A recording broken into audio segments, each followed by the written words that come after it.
We know that what is arbitrary detention. Arbitrary detention simply means detention without any ground, without permission of magistrate, without allowing the right to have a legal practitioner of his or her own choice. That is an example of arbitrary detention. Now, what is racial detention?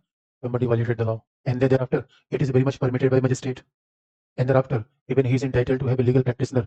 But magistrate is not listening the case. Magistrate is saying that no, detention is very much valid. This is a rational detention, and this is not a punitive detention. What is a punitive detention?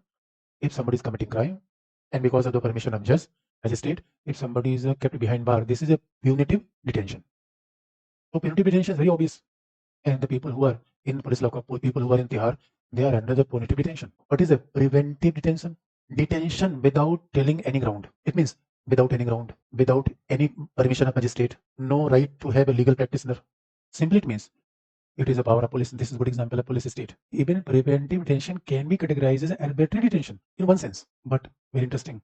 On the one hand, what we are saying that nobody can be detained arbitrarily, but it is very much justified in the constitution itself under the name of preventive detention. So once our constitution says that nobody can be detained arbitrarily, but preventive detention allow the state to detain anyone without any ground, without any charge. This means how you can arrest anybody without charge? No charge is required, no charge sheet is required, no 20C. Otherwise, in normal cases, what happened? Persons would be produced before magistrate within 24 hours. Persons would be produced before magistrate in the 24 hours. But in that case, this 24-hour limitation is not required. This is obviously this may be arbitrary detention, but that is not arbitrary. That is not the preventive. This preventive detention is not applied for the criminal acts like murder, like theft. No, preventive detention only applied in case of attack over security and sovereignty of a country. Somebody is attacking over the defense of India, and somebody is disrupting public order. Somebody is disrupting the supplies of essential goods. This is the ground for a preventive detention, and you know that these issues belong to state subject. Therefore, state can also have idea of preventive detention, and these subjects belong to union government. Therefore, union government can also make their provision of preventive detention.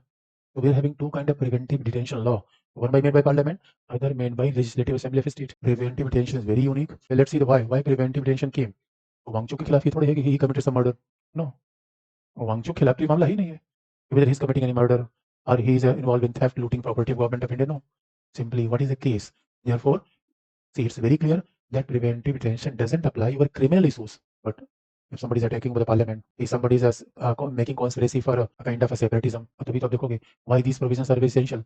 Once government of India was looking for repealing Article 370 from Kashmir, therefore Mahbooba and Abdullah, they were kept under preventive detention. We are arrested under preventive detention.